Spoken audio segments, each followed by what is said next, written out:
Hello， 大家好，我是夕阳。今天我们来看看万花镜家的新品花房系列。这个系列全部的新萌芽们都已经被我放在了这个花房中，现在我们就打开看看吧。这个系列呢是出了2个眼影盘和6支很特别的眼线胶笔。这个系列的整体设计风格给人一种极强的想要表达自我、很迷幻的感觉。2盘眼影上 logo 的镶嵌处也做出了对这个系列定位的再设计，很鲜明地强调了女性力量的张力。03风暴鸟是一个灰紫盘的设计，04鸢尾蓝这个就很盘如其名了。这个4色眼影上边的压花也采用了和 logo 相似的设计，呼应了主题。昨天是台风天，光线实在是有点暗，所以第2天我们来重新拍一下这2盘的试色。先来看看风暴鸟这个盘子，这3颗哑光色呢，我有点想不起来具体是哪个色号了，但还有一点像 Chanel 的一盘偏灰紫的颜色，有一点点藕荷调的奶咖棕，表面仿佛有一点点结霜的飓风葡萄皮的颜色。第3颗也是带着藕荷调的，但是颜色上左上这颗会更偏灰更浅一点，左下会稍有一点红色调。右上这个金属闪呢，应该是一个偏光色，正对时偏粉紫，侧对时是这种冷一点有点灰的颜色，也比较好的符合了这盘灰紫相融的感觉。当然这盘整体刷出来，熟悉我的朋友应该知道，这并不是我的安全牌，我画起来会不是很确定适不适合自己的那种，我该如何去磨合它之后我会再试试的。但是我这2天颈椎实在是不太好，反反复复在落枕，实在是太难受了，所以今天就先不上眼了哈。那抛开我个人的适用性问题，单看这盘的配色来讲，它是一个很高级的这种泛着藕荷调的灰紫盘，整个的过渡搭配我觉得和冷翠棕这盘很像，就是它在色系、色调以及明暗的调和上，3颗主色调的过渡是非常适合搭配一整个眼妆层次的。但右上这颗呢，不是前面这2盘冷翠棕和黑茉莉这种纯粹的闪片，它更多是一个金属闪片色吧。我给一个直射光，直射光下的实焦看是这样的，直射光下的轻微虚焦是这个视觉效果。总体是有闪片颗粒的，但是底色铺满是一个金属色的底。那这就是风暴鸟这个盘子。我昨天拍了一遍试色，昨天是个台风天，我本来还觉得很合适嘛，风暴鸟正好配着那种沉郁的色调，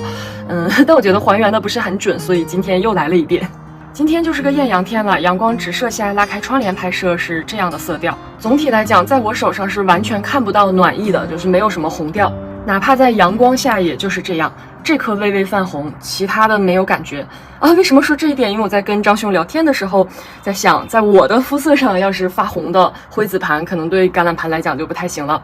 所以给不同肤色的朋友们一个参考。那这就是03这一盘，接着我们把窗帘拉回来，还是用这种室内的散射自然光来看看04鸢尾蓝。如果说03那个盘子我迫不及待的想上眼，其实是想挑战一下自我的话，鸢尾蓝我是真的好想画呀，因为我之前画过这种鸢尾花的配色。这个配色大家肯定也已经看不少技术大神们画出来非常漂亮的眼妆过了。我觉得我能给出的呢，就是一个技术不那么大神的人，他画这种配色他也会好看。3颗主色调就是这样，全部取自于比较冷色系的花朵，应该是花青素的颜色吧，我不是很确定。左下这颗呢，刷色出来会稍微有点薄透，上眼怎么样我得再试一下，但是在手上来讲叠加2次也是 OK 的。这2颗都是这一年蛮流行的色系，浅一点的这颗算是长春花蓝吧，就是这种淡淡的蓝紫色，紫调是存在的，然后明度提的比较高，看上去就比较柔嫩。中间这颗呢就没有什么紫调，是一个鸢尾花蓝。它们俩呢大概就在光谱上是这个位置和这个位置吧。这颗也是蓝紫色，蓝调较少，紫调掺杂较多，但是完全是不会往红那个方向偏的紫，同时呢也没有什么灰度。我们和前面一盘对比，能明显看出来它的色彩本身的那种饱和度更高一点。然后就是这盘的闪片色，朋友们没有看到，今天的指甲也是为它专门涂的，就是这种蓝紫绿段位的一个变色龙，是不是很符合这个花房系列吧？刚才我说03、04这2盘的闪都是金属闪，就是表层有闪，但底层金属色居多，不像前面这2盘闪片颗粒更独自存在一点。但04它这个闪片的独自存在性明显要比03强，我就不打任何正向光也能看出来。那然后现在再在实焦的情况下加一个正光，03、04一起可以看到，大家可以比一下，就是它们的闪片情况。然后再有正向直射光的轻微虚焦下，04的闪片就是这样的效果。但确实还是一个金属闪了，底色是蛮实在的那种。OK， 那我们再在阳光直射光下看一下04这一盘，其实就是光强变高了一点，色温变暖了一点啊，总体差异不大。但是在日光直射情况下，比这2盘的闪片，04明显存在感要更强一些。话都说到这个份儿上了，我们就把4盘的闪片都抹一起爽一下看一眼。当然，这4个本来就是不一样的配色，没什么可比性。只是有谁会不喜欢闪片呢？对不对？所以都抹在一起开心一下嘛。1、2、3、4盘，04跟01这种会有一点像，它表层的颗粒度没有01这么大，但是都是这种看底有一点金属，但是表层的亮闪很独立、很突出的那种。肉眼看真的很亮，最亮的还是黑茉莉这一盘。大概来讲，黑茉莉，然后2和4差不多，3相对弱一点，但是3的色彩层次比较丰富，另外3个还是以银色亮闪为主，3是比较搭配它这盘灰紫风格的那种闪。自然光下给个正向直射光的实焦效果，轻微虚焦的效果。那03风暴鸟和04鸢尾蓝这2盘的试色就是这样啊，我是真想上眼啊！希望我的脖子早点好吧。洗个手回来，我们看看眼线胶笔。接着呢，我们来看一看这6支灵光眼线胶笔，它们这次也是吸引了大家蛮多关注度的，因为前5支全部都是变色龙。那么既然说到变色龙了，我当然要在试它们的时候请到一些相对比较贵价了，然后浓度比较高、品质比较好的变色龙来做一下对打，组个 CP， 看一看这次新品的浓度、亮度这些品质如何。其实这几支的变色范围基本上也都在每一个的管身上有所体现了。先来看看01啊，这个使用的时候一定不要转出来太多，我昨天就转出来的有点多，一使劲01断掉了一小节，给我心疼坏了。它呢就是这样一个玫粉到金到绿的这样的一个变色范围，02呢就是一个橘红到金黄到稍稍有一点暗绿吧。反正就变色龙这个东西，我觉得描述色彩不如直观展示，大家就直接自己看吧。03呢是一个蓝紫到轻微偏红的过渡，这个范围不像前2支那么的跳，所以在这个比较平的面上展示的不太明显。等一下到这边再试一下。04和05看着很像，都是比较绿蓝的变色范围，但是04是更偏黄，黄绿蓝；05是更偏青，绿蓝青这样的范围，差别看着挺明显的。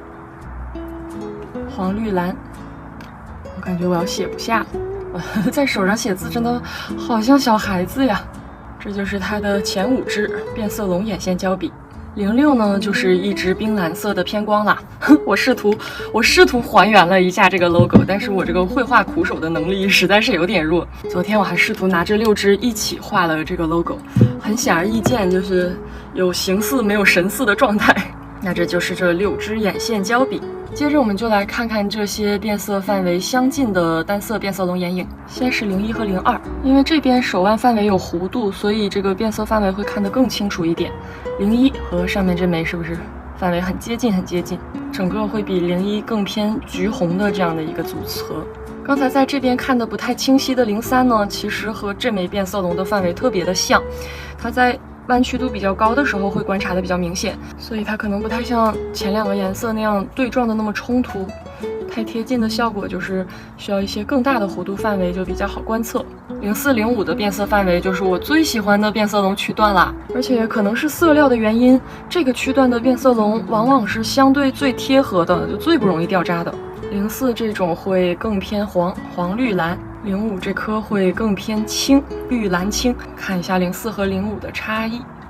06它是个偏光，我就不往这边涂了。为什么要涂这几个单色变色龙眼影呢？当然一方面就是我这个人就是喜欢给色彩给颜色组 CP， 看着它们相似就有一种微妙的快乐。当然还有另一个重要原因，就是我找的这5颗都是单价不低，也就是它的变色龙色料的浓度应该是用的很够的那种。所以在这个情况下再来对比这个眼线胶笔，它的色彩表现无论是浓度也好亮度也好，应该能看出来这种 CP 组合那是强联合的，也就是说这个眼线胶笔的品质本身也是非常棒的。涂抹这个笔的时候，我觉得好像皮肤不能过于干燥，因为我刚才又忘按录制键了，所以我洗过手，手背这边明显我会觉得2次去画线的时候就不如一开始那么的顺滑，所以可能需要保留一点适度的皮肤油脂感。这是我目前在手上感受到的注意事项，有什么上眼感觉到的再增补吧。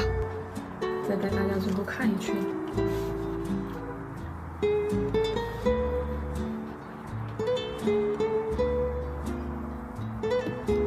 OK， 那今天这个新品花坊系列的开箱差不多就是这些内容。哎，虽然很遗憾的是没来得及上脸，但是在开箱里应该也算是很详